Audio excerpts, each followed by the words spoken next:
instead, I'm going to be talking about Kenny Pickett and Malik Willis. Kenny Pickett coming out of the University of Pitt and Malik Willis coming out of the University of Liberty. And these are two interesting prospects coming out of the NFL draft. This quarterback draft in the NFL hasn't been really hyped up to what it's compared to in recent memory. But these are two prospects that are likely going to be the first two quarterbacks selected out of the NFL draft.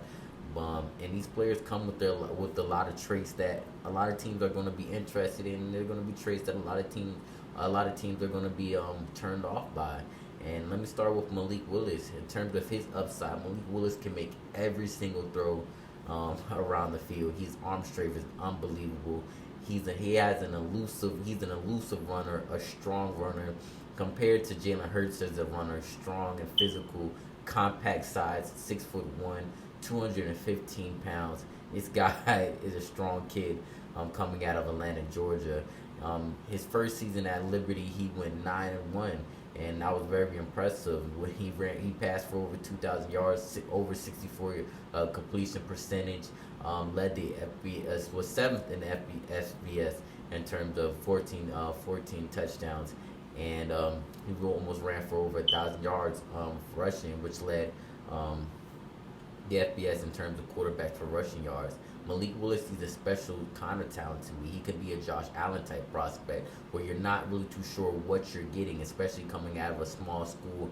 They're going to look at tapes of Ole Miss and think about, ooh, that kind of scares me. But you got to think about it. Ole Miss has a lot more talent compared to Liberty, so it's kind of not fair that he's playing against all these NFL type players where he's surrounded by guys who are probably not going to make it or not in the NFL level in terms of talent. But Malik Willis, to me, he still, in terms of his pro day and his NFL combine, showed scouts that he is working in terms of his mechanics, because his mechanics do need some work. He drops his eyes. In terms of his touch, needs a little bit more. His feet, he needs time to settle his feet in terms of when he escapes the pocket, and in terms of progression too. Also, he needs to work on progression. But I think with the proper NFL system, that a team like the Atlanta, who I think would be a perfect fit for Malik Willis, studying underneath for Arthur Smith. I think that's why they picked up Mariota, because just look at Mariota. He's a dual threat quarterback, someone like a Malik Willis, who can study underneath, learn how to not take those NFL hits, read through his progressions. I think sitting behind Marcus Mariota for a year would be a perfect situation for him and Malik Willis, where he can study and get his footwork right. But also another team is the New Orleans Saints, who has a Jameis Winston and a Taysom Hill, where he can sit underneath a Jameis Winston and a Taysom Hill and not have that pressure of being that day one starter. And that would be a great fit for somebody like for him. And also, let's not look out for Pittsburgh if he falls all the way down to Pittsburgh, which would shock me, because I do think there's a lot of teams that are going to swing and try to take that gamble at him in that top 10. So I wouldn't be shocked if he goes in the top 5. But Pittsburgh will also be another great fit for him. Let Mike Tomlin get him, because he already said he wanted a quarterback with a little bit of mobility and can make those throws. And I think that would be a perfect fit to have him sit underneath somebody like a Mitch Trubisky, or how that quarterback situation. But it looks like it's going to be Mitch Trubisky coming into the NFL season as their starting quarterback, and have him learn underneath of Mitch Trubisky and not have that pressure of being that day one starter again. Also, another team that you got to watch out is the Detroit Lions, who are probably going to take him a swing at him at the number 2 overall pick. Maybe I think that would shock a lot of teams. It would be a really well kept secret. But I don't think Detroit. I don't think they're really feeling this quarterback draft, and they might avoid him. Also, let's not look at the New York Giants. Yes, I said the New York Giants. That will shock a lot of teams with coming to Malik Willis. Like, well, they made a promise to Jones, but I don't think they're really sold on Jones. I think Bill Dable is just saying that he's our quarterback until we find your replacement. So I wouldn't be shocked if Malik Willis comes. And just like Josh Allen, let's not forget Bill Dable he coached Josh Allen, so he might see a Malik Willis, someone like a Josh Allen, and um, come and pick him up and build him up. And he's probably going to have, in terms of the offense that he might run in the NFL, it's going to be a lot of those RPOs at the beginning, and he's going to use his legs until the arm comes later on.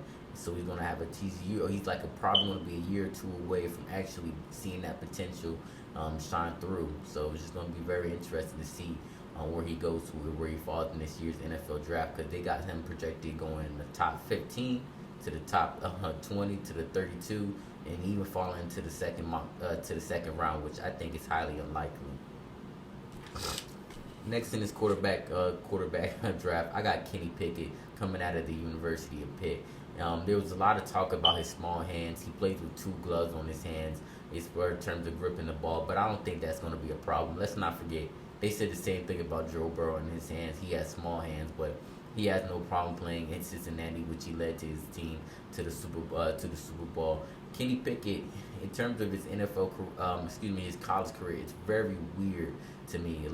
Some injuries, but he had a major improvement from 2020 on from 2020 to 2021. He was a 42 to 9 and touchdown to interception ratio, and that's what people are looking at. They're looking at his jaw dropping improvement.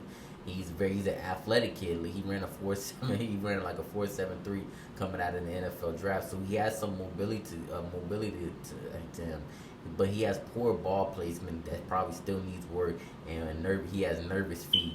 He has a little bit of a happy feet, but I still think that's okay. I do think teams like the Pittsburgh Steelers are still going to be interested. He's a hometown kid. He came out of New Jersey, but he played at the University of Pitt. But also let's not forget a team like the Saints, who are looking for a quarterback from a Jameis Winston, who just re-signed for the New Orleans Saints, but he's coming off that torn ACL, and I don't think they're really sold on somebody like a Taysom Hill. So it's going to be very interesting in terms of what talent they're going to bring in, or they're going to replace. They're still going to find that replacement for Drew Brees. But Kenny Pickett, overall, I think he's a good quarterback. I think his accuracy is very good to me. He just probably needs a little bit more work. And like I said, this quarterback draft is very confusing. I like Kenny Pickett. He's 6'3", 217 pounds. He's big. He's this big kid. But there's a lot of questions and red flags. Why did it take 5 years for him to finally pop? So that's going to, a lot of teams are going to be interested. But we said the same thing about Joe Burrow.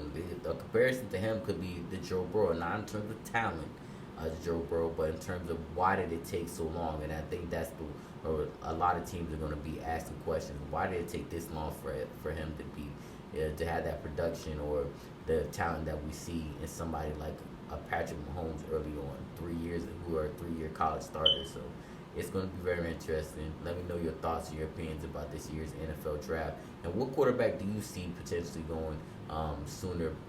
Maybe you got another quarterback like a Matt Corral or Desmond Riddler, or Sam Howell, that's going to make a lot of noise in the NFL draft and shock a lot of teams going in the first round. So let me know. Give me your thoughts, your opinions. Tone out.